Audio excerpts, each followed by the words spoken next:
গিয়েছিল, তখন তার উপর একটি মিথ্যা অপবাদ ছড়িয়ে তাকে নির্মমভাবে মব জাস্টিসের মাধ্যমে তার উপর যে পাহাড় করে পুলিশের উপর সোপর্দ করেছিল, সেই পুলিশি পাহারায় আমার ভাই শাহাদাত বরণ করেছে।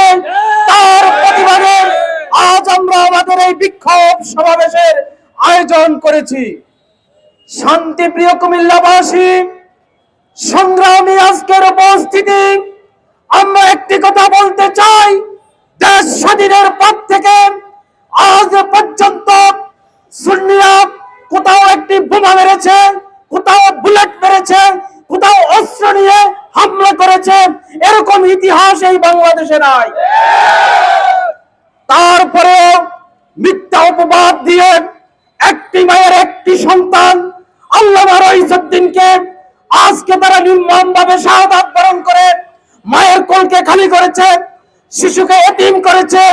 তার প্রতিবাদে আজকে সারা বাংলাদেশে বাংলাদেশ ইসলামী ছাত্র সেনার ব্যানারে আমাদের বিক্ষোভ কর্মসূচি চলছে। তার অংশ হিসেবে আজকের এই বিক্ষোভ কর্মসূচি আমরা প্রতিজ্ঞাবদ্ধ হয়ে নেমেছি, যদি রইস হত্যার মামলা তারা যদি অতি দ্রুত তারা নিবন্ধিত না করে, তারা সেখানে যদি অতি দ্রুত সেই মামলা গ্রহণ না করেন, অনতি বিলম্বে কুমিল্লা থেকে বিশাল কর্মসূচির ডাক আসবে ইনশাআল্লাহ। আমরা প্রস্তুত। আমরা সেই 13 সালে ভারতকে হারিয়েছি, সেই বেদনা নিয়ে আমরা মাঠে নেমেছি।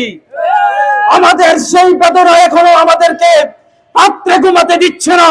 এখন আবার নতুন করে রইসকে নিয়ে গেলেন, এত বড় সাহস আপনাদেরকে কে দিয়েছে? পুলিশ প্রশাসনকে বলতে চাই, ফ্যাসিস্টের দালালি করেছেন, তাতে কোনো সমস্যা নেই। নতুন করে এই ফ্যাসিস্টের আবার দালালি করবেন, সেটা সুন্নি জনতা আপনাদেরকে ছেড়ে দিবে না।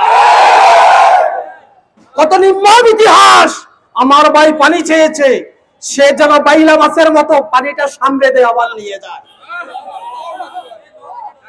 এত নির্মম ইতিহাস পুলিশ তৈরি করেছে, সেই পুলিশকে আমরা আর মেনে নিতে পারি না। আমরা কোন প্রশাসনের অনুমতি চাই না। আমরা ময়দানে এনেছি, আমরা প্রয়োজনে কুমিল্লা বিশ্বের অবরোধ করব। আমরা দেখিয়ে দিব আমরা সেই জাগ্রত জাতি, আমরা হুসাইনের উত্তরসূরি, আমরা বাবা শাহজালালের উত্তরসূরি। সুতরাং শাহাদাত নিয়ে আমাদেরকে ভয় দেখিয়ে আমাদেরকে ঘরে রাখতে পারবে না। আমরা বেরিয়েছি তো শাহাদাত